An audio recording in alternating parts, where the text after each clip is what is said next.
आज की तारीख में हम पूरी तरह से डिजिटल दुनिया से जुड़ चुके हैं। कभी अपने मोबाइल के ज़रिए, कभी सोशल मीडिया के ज़रिए, कभी ऑनलाइन क्लासेस के ज़रिए, तो कभी हमारे ऑफिस स्पेस में।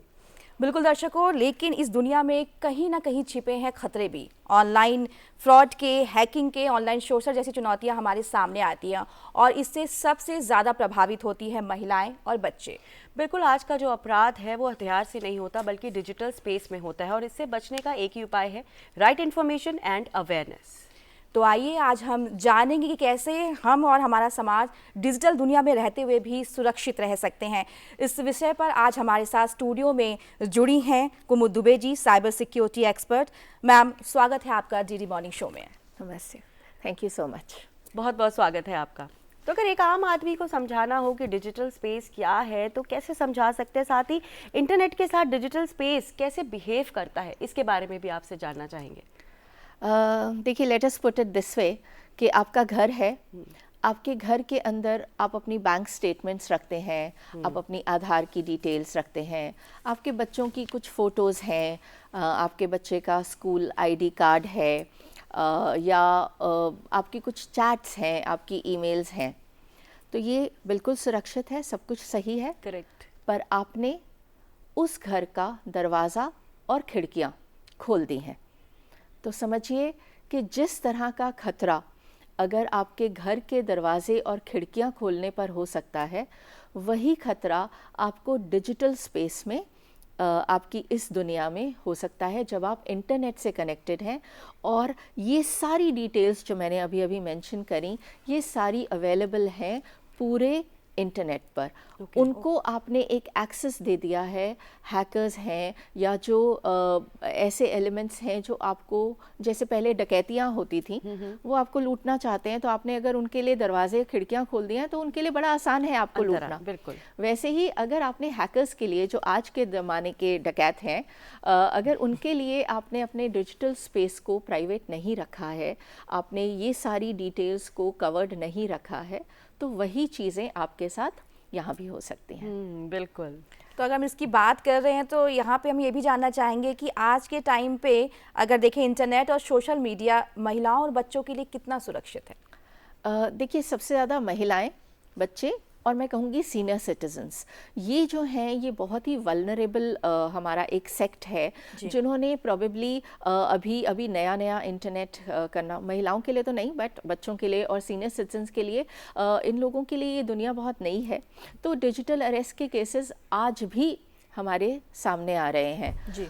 तो हर साइबर क्राइम होने से पहले एक साइबर क्राइम ऑलरेडी हो चुका होता है। मैं आपको एक एग्जाम्पल के तौर पे समझाती हूँ। जैसे कि एक इंश्योरेंस कंपनी वाले का आपके पास फ़ोन आता है जो प्रिटेंड कर रहा है कि वो एक इंश्योरेंस कंपनी से बोल रहा है। वो आपको बोलता है कि मेरे पास आपकी इंश्योरेंस कंपनी का फोलियो नंबर या पोर्टफोलियो जो भी कुछ नंबर होता है वो है, आपकी आधार डिटेल्स हैं, आपका नाम है, आपका सब कुछ डिटेल्स उसके पास हैं। वो आपको इस तरह से मैनिपुलेट करते हैं कि मेरे पास आपकी ये जानकारी है और आपका डिविडेंड जो है 5 लाख का डिविडेंड इस पर्टिकुलर फोलियो पे आया हुआ है, आपने अभी तक उसको क्लेम नहीं किया। ओके। तो बंदा समझता है, अरे हाँ यार, अच्छा ऐसी कुछ बात है, तो बस 2 मिनट का प्रोसेस है, मैं आपसे एक ऐप इंस्टॉल करवा रहा हूँ, मैं आपसे एक लिंक क्लिक करवा रहा हूँ, या कोई भी ऐसी चीज़ वो आपको मैनिपुलेट करके बोलेगा। आप उस 5 लाख के चक्कर में आप वो ऐप डाउनलोड करते हैं, वो लिंक क्लिक करते हैं, फाइनली उसको डिटेल्स देते हैं, बट पैसे आने की बजाय आपके चले जाते हैं। अब आप पुलिस के पास जाते हैं, आप या फिर मीडिया के पास या पुलिस के पास या कहीं डिजिटली साइबर क्राइम जो पोर्टल है वहाँ पर आप कंप्लेंट करते हैं, सब कुछ करते हैं, और बैंक आपको कहता है कि इसमें तो आपकी गलती है, आपने वो ऐप इंस्टॉल करी, आपने वो लिंक क्लिक किया, इस वजह से आपके साथ एक क्राइम हुआ।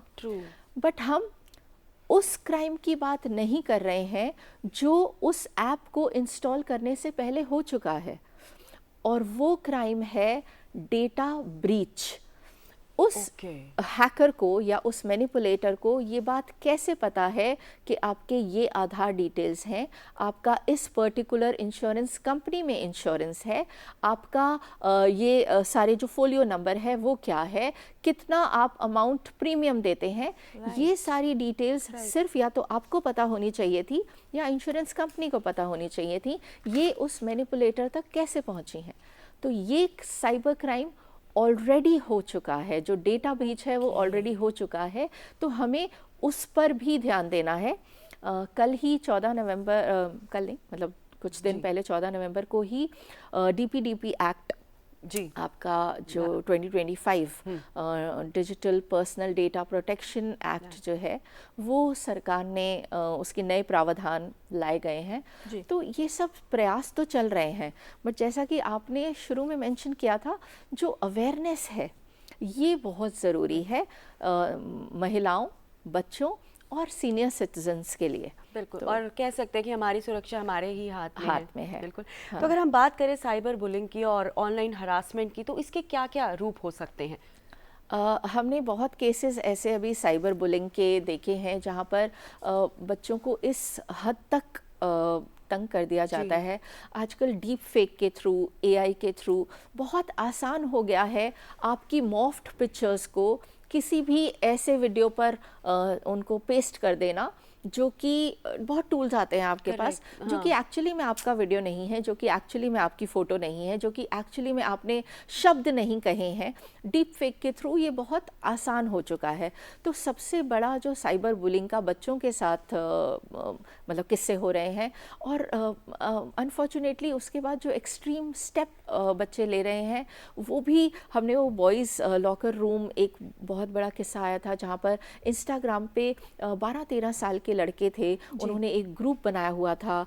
ये आई थिंक 2-3 साल पहले की बात है। उन्होंने एक ग्रुप बनाया था जहाँ पर वो लड़कियों के बारे में बातें करते थे, उनकी फ़ोटोज़ शेयर करते थे, फिर उनको मॉफ करके उनके मज़े लेते थे और फिर उन पिक्चर्स को सर्कुलेट करते थे। तो ये सारा किस्से हमारे सामने ऑलरेडी आ रहे हैं। थोड़ा सा with education, with new techniques that are coming in, हमें अपने एजुकेशन प्रावधानों में भी ये चीज़ें सिखानी पड़ेंगी, ये चीज़ें बतानी पड़ेंगी कि इसमें अल्टीमेटली अगर बच्चा भी इन चीज़ों में इन्वॉल्व है तो उसके साथ भी कानून ऐसे हैं जो उसको भी सज़ा दे सकते हैं, जो उसकी ऐसी गलतियों पर भी उनको। तो इस वजह से साइबर बुलिंग, ऑनलाइन हैरासमेंट, इनके लिए बेशक अवेयरनेस और साथ ही में जागरूकता की बात की जा रही है। तो सबसे अहम सवाल ये है कि अगर हम पेरेंट्स की बात करें तो वो किस तरीके से मतलब बच्चों की जो ऑनलाइन गतिविधियां होती हैं उनको नियंत्रण या उन पर निगरानी रख सकते हैं बिना उनकी निजता का उल्लंघन किए। आजकल हर सोशल मीडिया ऐप पर एक प्रावधान पेरेंटल कंट्रोल दिया गया है। इंस्टाग्राम हो, चाहे फेसबुक हो, चाहे व्हाट्सएप है, ब्लॉकिंग तो आपको दिया ही गया है। उसके साथ साथ पेरेंटल कंट्रोल्स ये हैं कि कोई भी अगर टीन का अकाउंट है तो उसको अगर आपकी वो कॉन्टैक्ट लिस्ट में आप उनको फॉलो नहीं करते हैं, कोई भी एडल्ट आपको कॉन्टैक्ट नहीं कर सकता है अगर आप टीन हैं। तो इस तरह से आप कोई भी अकाउंट को आप रिस्ट्रिक्ट कर सकते हैं। पेरेंट्स अगर किसी नए बंदे का आपको DM रिक्वेस्ट आता है तो वो ये मॉनिटर, वो चैट्स नहीं पढ़ सकते, बट वो ये देख सकते हैं कि किसके थ्रू आपके पास ये DM आया है और उसको स्टॉप किया जा सकता है।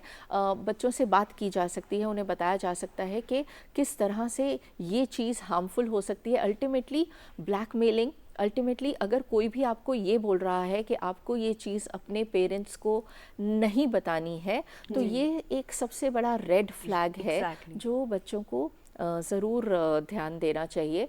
और साथ ही में बच्चे भी मतलब आजकल क्योंकि इतने सारे चैट्स और गेम्स और उन पर भी ये चैट्स की फैसिलिटीज़, तो उनको भी ये समझाना होगा कि अगर आपके साथ कोई प्रिटेंड कर रहा है कि एक बच्चा है, तो ज़रूरी नहीं कि पर्दे के पीछे, इंटरनेट के पीछे भी वो एक्चुअली में कोई बच्चा ही हो सकता है, वो कोई बड़ा भी। बिल्कुल, हम यहाँ पर बात कर रहे हैं, बच्चों की बात कर रहे हैं, तो बात होती है फीमेल्स और बच्चों दोनों की। अगर हम यहाँ पे बात करते हैं तो किस तरह से वो अपने आप को ऑनलाइन जो फ्रॉड्स होते हैं या जो फेक अकाउंट्स होते हैं उससे अवेयर कर सकते हैं? हाँ, तो ये देखिए जो आजकल आइडेंटिटी वाला, उसमें फेसबुक, इंस्टाग्राम, स्नैपचैट, ये सब आपको ये प्रावधान देते हैं कि अगर कोई प्रिटेंड कर रहा है किसी और को बन के आपको लुभाने की या कुछ, तो वहाँ पर आप उस पर्टिकुलर आईडी को रिपोर्ट कर सकते हैं। वो रिपोर्ट आपकी फेसबुक के तक पहुँचती है और उन पर एक्शन भी लिया जाता है। और उन particular if they are pretending to be someone else, तो उस आइडेंटिटी को रोका जाता है, उन पर्टिकुलर जो अकाउंट्स हैं उनको ब्लॉक कर दिया जाता है। और आप ये चीज़ें रिपोर्ट कर सकते हैं, ब्लॉक कर सकते हैं, रिस्ट्रिक्ट कर सकते हैं।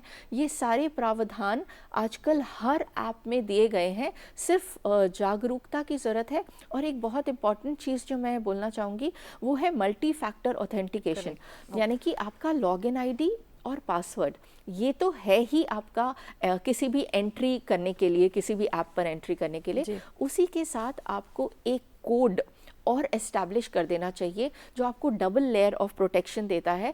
इनफैक्ट मेरा तो ये रिक्वेस्ट, मतलब हम लोग ये बात फेसबुक और इंस्टा और व्हाट्सएप से भी कर रहे हैं कि इस चीज़ को अब मैंडेटरी ही कर दिया जाए फॉर न्यू अकाउंट्स। ये चीज़ मैंडेटरी हो जाए कि आपका 2 फैक्टर ऑथेंटिकेटेड हर ऐप होनी ही चाहिए, सो दैट एक डबल लेयर ऑफ प्रोटेक्शन आपको सामने मिलता है। बिल्कुल। और अगर इस तरह के कोई मतलब अपराध हो जाते हैं हमारे साथ, तो इसकी शिकायत जो है वो हम कहाँ और कैसे कर सकते हैं? 1930 आपकी साइबर क्राइम हेल्पलाइन है। इसी के अलावा आपके पास विमेन और चाइल्ड, इनकी अलग अलग हेल्पलाइंस भी हैं, 1098 और 1091। ये आपको चाइल्ड और विमेन हेल्पलाइन भी दी गई हैं, जिस पर भी आप रिपोर्ट कर सकते हैं इन चीज़ों को। फिर cybercrime.gov.in जो हमारा साइबर क्राइम का पोर्टल है, वहाँ पर भी आप उनको रिपोर्ट कर सकते हैं। बिल्कुल।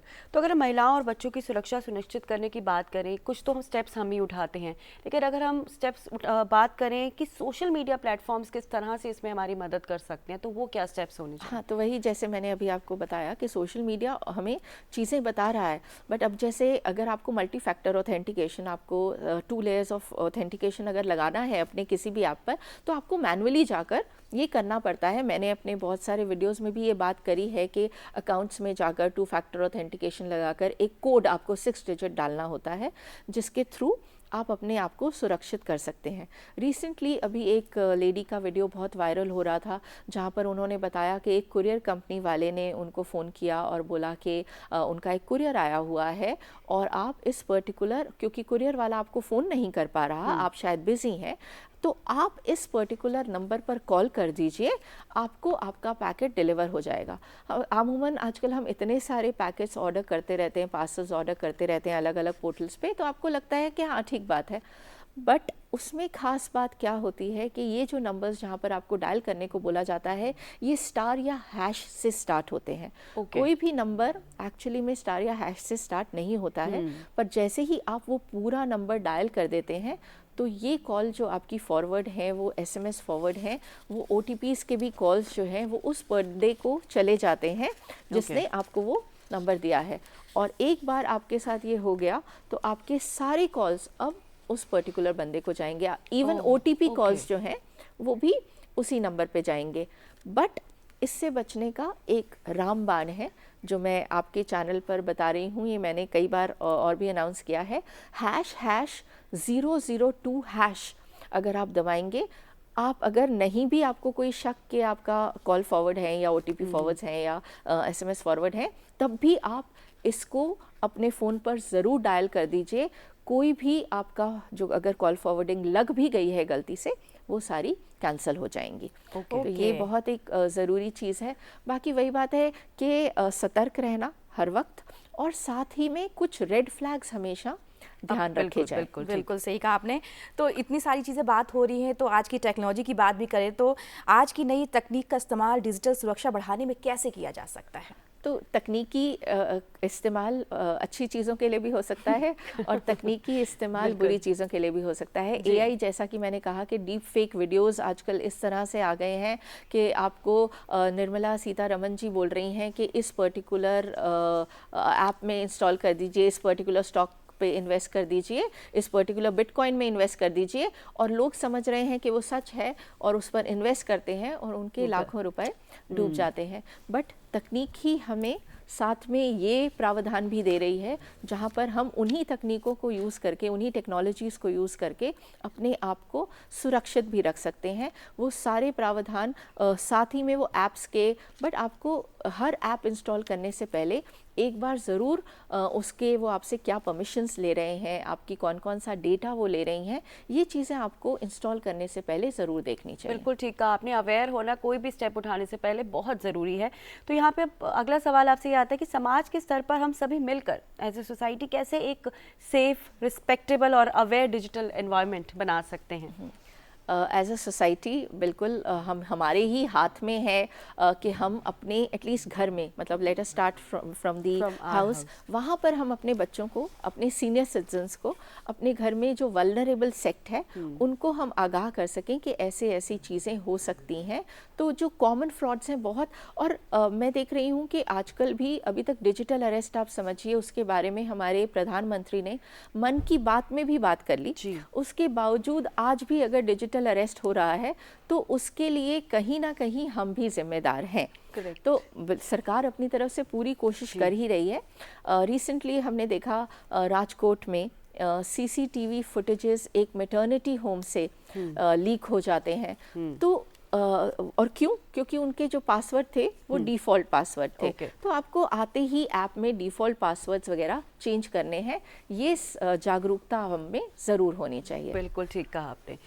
बिल्कुल, डिजिटल दुनिया में रहकर भी हम अपने आप को कैसे सुरक्षित रख सकते हैं, इस बारे में हमें आपने काफ़ी महत्वपूर्ण जानकारी जो हमारे साथ साझा की। कुमुद Dubey ji, cyber security expert, आपका बहुत बहुत शुक्रिया। Thank you so much ma'am. Thank you.